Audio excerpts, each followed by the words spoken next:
ನೀವು ನೋಡ್ತಾ ಇದ್ದೀರಾ ಕರ್ನಾಟಕ ಬೀಟ್ ನ್ಯೂಸ್.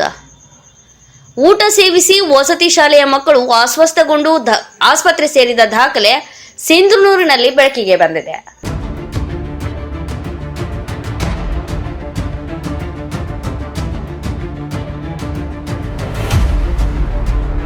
ಏನೇನಾಯ್ತು?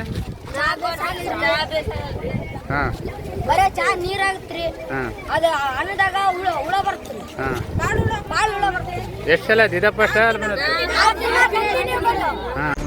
ವಸತಿ ನಿಲಯದಲ್ಲಿ ಒಳಬಿದ್ದ ಊಟ ಸೇವಿಸಿದ ಸುಮಾರು ಮಕ್ಕಳು ವಾಂತಿ ಕಾಣಿಸಿಕೊಂಡು ಅಸ್ವಸ್ಥಗೊಂಡು ಆಸ್ಪತ್ರೆಗೆ ದಾಖಲಾದ ಘಟನೆ ನಗರದ ಅಲ್ಪಸಂಖ್ಯಾತರ ಮೊರಾರ್ಜಿ ದೇಸಾಯಿ ವಸತಿ ಶಾಲೆಯಲ್ಲಿ ಇಂದು ಮುಂಜಾನೆ ನಡೆದಿದೆ.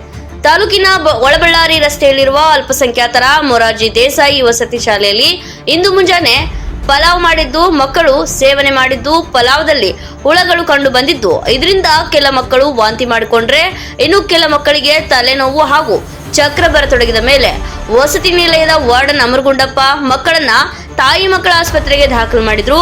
ಮೊದಲು 2-3 ಮಕ್ಕಳು, ನಂತರ 20ಕ್ಕೂ ಮೇಲ್ಪಟ್ಟ ಮಕ್ಕಳು ಅಸ್ವಸ್ಥಗೊಂಡ ಕಾರಣ ಆಸ್ಪತ್ರೆಗೆ ದಾಖಲು ಮಾಡಲಾಗಿದೆ.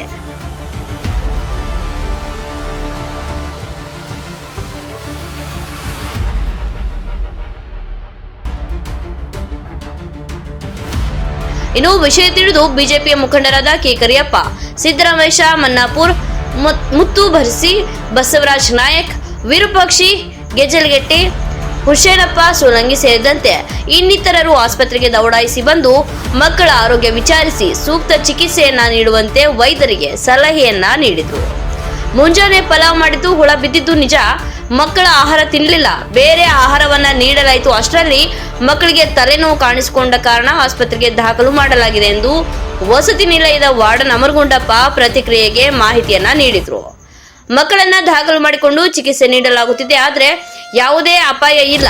ಮಕ್ಕಳಿಗೆ ಏನಾಗಿದೆ ಎನ್ನುವುದರ ಬಗ್ಗೆ ಪರೀಕ್ಷೆ ನಂತರ ಕಾರಣ ತಿಳಿದು ಬರಲಿದೆ ಎಂದು ತಾಯಿ ಮಕ್ಕಳ ಆಸ್ಪತ್ರೆಯ ಆಡಳಿತಾಧಿಕಾರಿಗಳಾದ ಡಾಕ್ಟರ್ ಕಾವೇರಿ ಪ್ರತಿಕ್ರಿಯೆಗೆ ಸ್ಪಷ್ಟನೆಯನ್ನ ನೀಡಿದರು.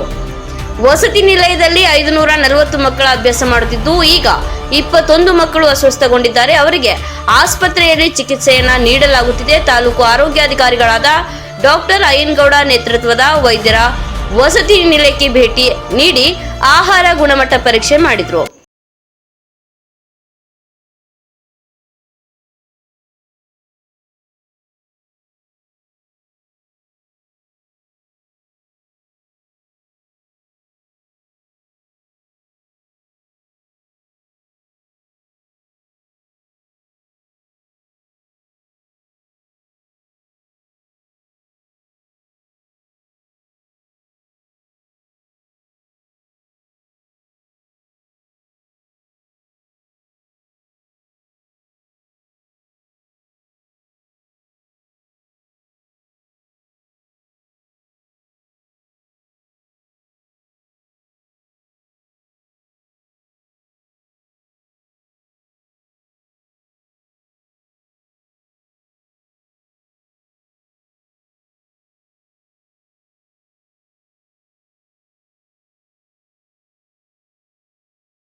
ಸರ್ಕಾರದ ವಸತಿ ನಿಲಯಗಳಲ್ಲಿ ಬಡ ಮಕ್ಕಳು ಅಭ್ಯಾಸ ಮಾಡುತ್ತಿದ್ದು, ಸರ್ಕಾರ ಗುಣಮಟ್ಟದ ಆಹಾರ ನೀಡದೆ ಕಳಪೆ ಆಹಾರ ನೀಡುತ್ತಿದ್ದಾರೆ.